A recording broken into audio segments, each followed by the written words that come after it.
नमस्कार दोस्तों, स्वागत है आपका अपने YouTube चैनल विवेक गर्ग सर 123 में।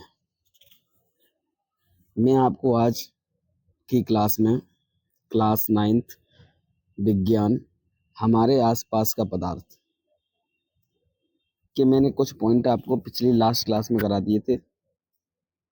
उसके आगे मैं आपको आज स्टार्ट कराने जा रहा हूँ। मैंने आपको लास्ट क्लास में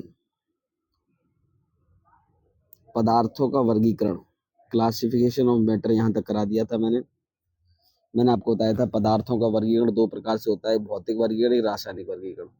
हम भौतिक वर्गीकरण के जो 3 पॉइंट हैं, ठोस, द्रव और गैस, ये पढ़ेंगे तथा अवस्था का परिवर्तन कैसे होता है ये आपको आज की क्लास में मैं पढ़ाऊंगा। ये जो क्लास है आपकी क्लास 9th 10th इसके साथ साथ कॉम्पिटिटिव एग्जाम के लिए इम्पोर्टेंट है। इसमें से बहुत सारे क्वेश्चन कॉम्पिटिटिव एग्जाम में भी आते हैं। एनसीईआरटी पैटर्न पर मैं आपको पूरा करा रहा हूँ। आप अच्छे से नोट्स बनाइएगा और उसे रिवाइज कीजिएगा। चलिए तो आज की क्लास स्टार्ट करते हैं।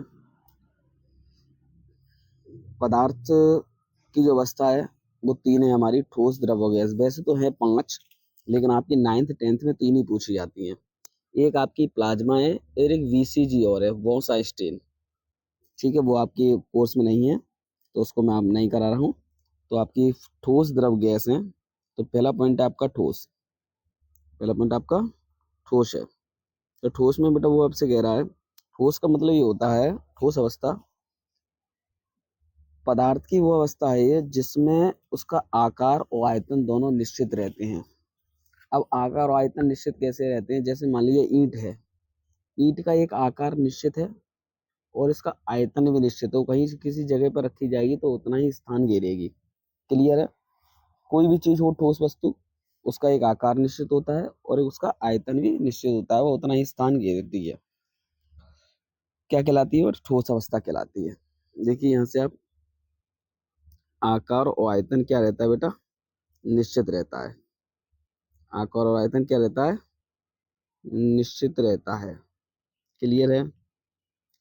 इसी के साथ साथ आपको बता दूं, जो ठोस अवस्था होती है इसमें कणों जो होते हैं, इसमें कण होते हैं, उनके बीच में रिक्त स्थान कम कम होता है। मतलब आपस में एक दूसरे से चिपके हुए होते हैं। ठीक है, इनके बीच में अंतर आणविक स्थान कम होता है, एक दूसरे से चिपके हुए रहते हैं। अंतर आणविक स्थान कैसा होता है? बहुत कम होता है। देखिएगा आप, अंतर आणविक स्थान बहुत कम होता है। ठीक है, इसीलिए वे एक दूसरे से क्या रहते हैं? समीप रहते हैं, चिपके हुए रहते हैं। लेकिन इनमें आकर्षण बल बहुत अधिक होता है। देखा, क्योंकि ये वो चिपके होंगे तभी तो उनमें आकर्षण बल अधिक होगा। ठीक है, उनमें आकर्षण बल बहुत अधिक होता है, इसलिए मजबूत होते हैं वो, इसलिए तो मजबूत होते हैं। क्लियर है? ठोस अवस्था में कौन कौन से उदाहरण है? उदाहरण देख लीजिए आप सर। एग्जाम्पल, लोहा, चांदी, पत्थर, लकड़ी, बर्फ, ये सब ठोस अवस्था के उदाहरण है। क्लियर है? आपके अच्छे समझ में आ जाएगा। सॉलिड। चलिए तो नेक्स्ट पॉइंट स्टार्ट करते हैं। नेक्स्ट पॉइंट है आपका द्रव। द्रव अवस्था, लिक्विड फॉर्म। लिक्विड फॉर्म में क्या होता है बेटा? देखिए नीचे आप, लिक्विड फॉर्म में इसका आयतन निश्चित रहता है लेकिन आकार निश्चित नहीं रहता। क्या निश्चित रहता है? आयतन तो इसका निश्चित रहता है। देखिए, उसका आयतन निश्चित रहता है लेकिन आकार निश्चित नहीं रहता। अब आप कहेंगे सर आयतन निश्चित कैसे कैसे रहता है? जैसे मैंने मान लिए 1 लीटर पानी लिया, 1 लीटर पानी अभी बोतल में है तो बोतल के आकार का है। अब मैं उसे किसी मग में कर दूंगा, जग में कर दूंगा, तो जग के आकार का हो जाएगा। तो आकार बदल गया, आकार निश्चित नहीं है। ठीक है, लेकिन उसका आयतन निश्चित रहता है। आयतन वो पहले भी 1 लीटर था और अभी भी 1 लीटर है। यही हमारा क्या कहलाता है? आपकी द्रव अवस्था कहलाती है। अच्छा, इसमें क्या होता है? इसमें अंतर आणविक जो स्थान होते हैं कणों के बीच में, वो ठोस की अपेक्षा क्या होते हैं? दूर दूर होते हैं। ठीक है, ठोस में अंतर आणविक जो कण होते हैं वो एक दूसरे का से आकर चिपके हुए होते हैं, लेकिन इसमें दूर दूर होते हैं। जब दूर दूर होते हैं तो अंतर आणविक स्थान इसमें ज्यादा होता है ठोस के अपेक्षा। ठीक है, और आकर्षण बल इसमें कम होता है।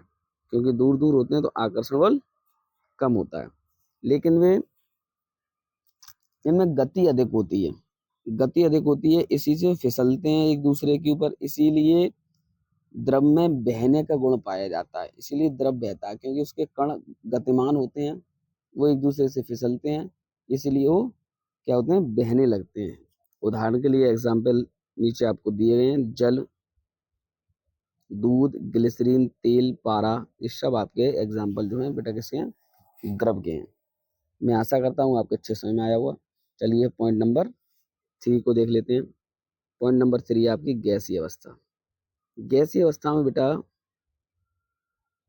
गैसीय अवस्था में क्या होता है, ना तो आकार निश्चित होता है और ना ही आयतन निश्चित होता है। इसका आकार और आयतन दोनों निश्चित नहीं होते। देखिएगा, ना तो आकार निश्चित होता है, ना ही आयतन निश्चित होता है। ठीक है ना, गैसीय अवस्था कहलाता है। गैस को आप जिस पात्र में रखेंगे वो उसी का आकार ग्रहण कर लेता है। ठीक है, क्लियर है बेटा। अच्छा, गैसीय अवस्था में जो कण होते हैं उनके बीच में रिक्त स्थान जो होता है वो ठोस और द्रव की अपेक्षा और अधिक होता है। ठीक है, और आकर्षण बल उन दोनों की अपेक्षा और अधिक कम होता है। देखो, जैसे जैसे उनके कणों के बीच में स्थान बढ़ता जाएगा आकर्षण बल कम होता जाएगा। ठीक है, जैसे जैसे उनके बीच में कण दूर होते जाएंगे तो रिक्त स्थान बढ़ता जाएगा। ठीक है ना, ये इस चीज को समझ लीजिएगा, क्वेश्चन पूछा जाता है यहाँ से। ठीक है, इनकी गतिमान अवस्था में कण अधिक रहते हैं, इसीलिए आपने देखी होगी गैस की स्मेल बहुत जल्दी फैलती है, क्योंकि कणों के बीच में बहुत ज़्यादा रिक्त स्थान होता है तो जल्दी जल्दी फैलती है। ठीक है, एग्जाम्पल के तौर पे मैं आपको नीचे दिखा दूं।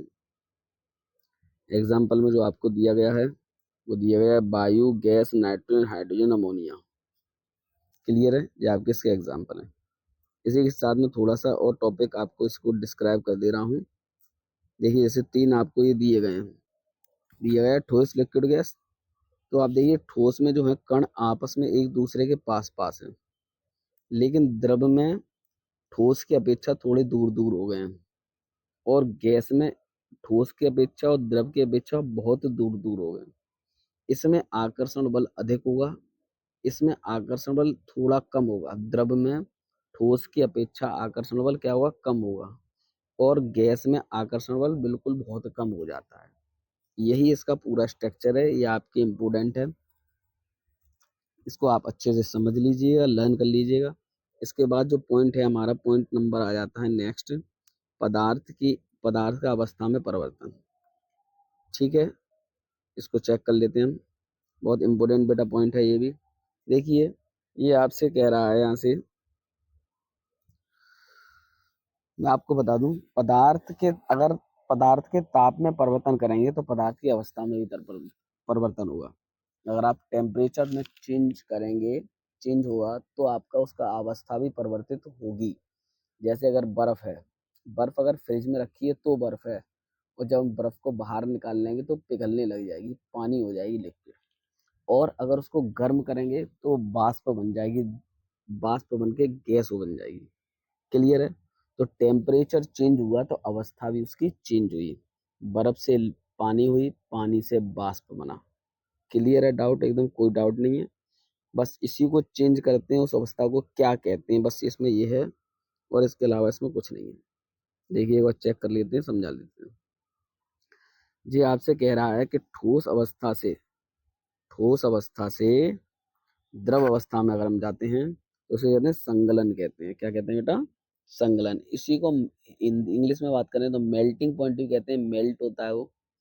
अगर दूसरी बात करें तो इसे गलनांक भी बोलते हैं।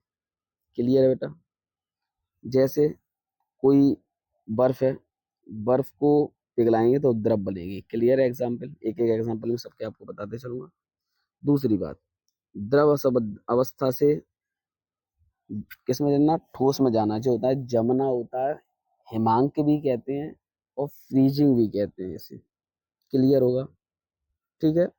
अगला पॉइंट है हमारा, द्रव से, अभी तो आपको एग्जाम्पल पता ही है ना इसका, द्रव से ठोस में जाना, पानी को जमा दो बर्फ, एग्जाम्पल हो गया। ठीक है, ये हमारा जमना होता है मेल्ट। अगला है द्रव से गैस में जाना। ठीक है, इसको कहते हैं बाष्पीकरण। जैसे पानी को गर्म करते हैं तो बाष्पीकरण हो जाता है। गैस से द्रव में जाना, गैस से द्रव में जाना, ये भी आपका क्या होता है, संघनन कहलाता है। जैसे गैस जो होती है आपने देखी है, उसको कंप्राइज कर वो कंप्राइज करते हैं, तो कंप्राइज करके उसको आपने देखा सिलेंडर में जो गैस होती है वो किस फॉर्म में होती है, लिक्विड फॉर्म में होती है, तो संघनन ही करके भरी जाती है। क्लियर है, उस अवस्था को संघनन कहते हैं, गैस को लिक्विड में चेंज कर देते हैं। अगला एग्जाम्पल आ जाता है बेटा, ठोस को गैस में बदलना। ये हमारा ऊर्ध्वपातन कहलाता है, ठोस का गैस में बदलना ऊर्ध्वपातन। एग्जाम्पल इसका आ जाता है हमारा, जैसे कपूर की गोली होती है, ठीक है, कपूर है हमारा, नेफ्थलीन की गोलियां हैं, जो हमारा ठोस से सीधे गैस में बदलते हैं। और गैस से किसी भी चीज को ठोस में बदलना हमारा कहलाता है निक्षेपण कहलाता है। क्लियर है, आपको ये डाउट पूरा क्लियर हो गया होगा। ये मैंने आपको चैप्टर में जितना भी इम्पोर्टेंट चीजें थी वो मैंने आपको सारी चीजें आपको करा दी। ठीक है, मुझे आशा है कि आपको ये सारी चीज़ें अच्छे से समझ में आई होंगी। आप इन्हें अच्छे से नोट्स बनाइएगा। मैं धीरे धीरे आपकी सभी क्लासें, क्लास 9th की, 10th की तथा और कॉम्पिटिटिव एग्जाम की, जीके की, मैथ की, रीजनिंग की क्लासें धीमे धीमे आपके अपने चैनल पर डालता रहूँगा। आप मुझे सपोर्ट करें। आपका बहुत बहुत आभार, धन्यवाद। जय हिंद, जय भारत।